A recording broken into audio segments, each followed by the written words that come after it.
Is there a north-south divide in India? And is it a serious one, like say the caste or class divide? On the other hand, an equally valid question, is it an artificial construct only to create more vote banks?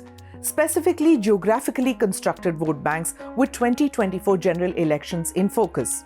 And now, with the India Alliance trying to work out seat sharing, the parliament in a state of dysfunction, how will the construct of north-south divide pan out in the coming months?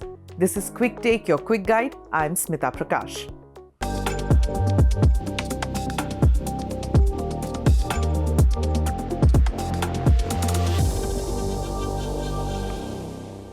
The BJP swept the polls in the state elections of Madhya Pradesh, Chhattisgarh and Rajasthan in November-December this year. But that was in the Hindi heartland. It lost in Telangana, where the Congress party broke the back of the regional BRS. Within a few minutes of the results, some in the Congress party and others who are allied with the Congress spoke about a clear north-south divide in politics, and that the BJP has no scope in the south in the coming months. Having lost in Karnataka earlier this year, all 5 South Indian states now have negligible BJP presence, was the claim. There was considerable outrage in social media as well as traditional media because of the highly divisive tweets put out by some South politicians. Prime Minister Modi dismissed it as pessimistic behavior, attributing it to the opposition's decades-old habits. But the tweet got mocked due to the emojis rather than the content. To understand this a bit better, what are the cow belt or Hindi heartland states? Uttar Pradesh, Madhya Pradesh, Bihar, Jharkhand, Chhattisgarh, Rajasthan, Delhi, Punjab, Haryana, and a bit further to Uttarakhand and Himachal Pradesh. The south states are Karnataka, Kerala, Tamil Nadu, Andhra Pradesh, and Telangana.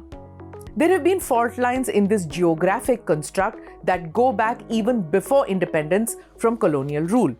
The demand for a Dravida Nadu was restricted to Tamil Nadu and found very little resonance in the other South Indian states, which incidentally have distinct cultures and traditions of their own. One really can't see the 5 South Indian states as a homogeneous whole. Even in caste politics, the states differ significantly.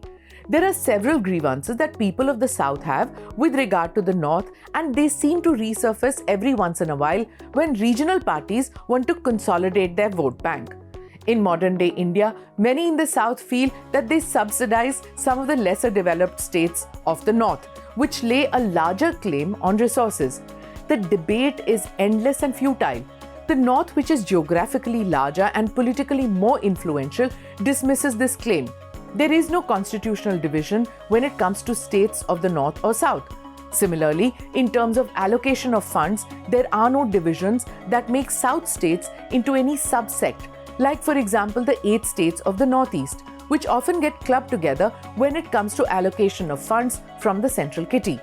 Political leaders from the South often voice the sentiment that they are not given adequate representation in media or parliament. And politicians of the North use the bully pulpit because of the majority in numbers.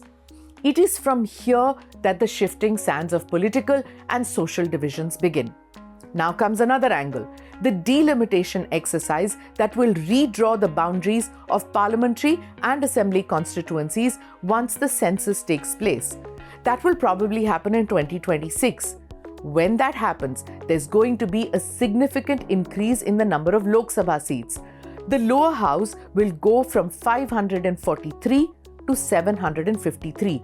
The biggest increase, as expected, will be in Uttar Pradesh, which is, as you guessed, in the cow belt, in the Hindi heartland, where the BJP is in majority, which already sends the largest number of MPs to parliament.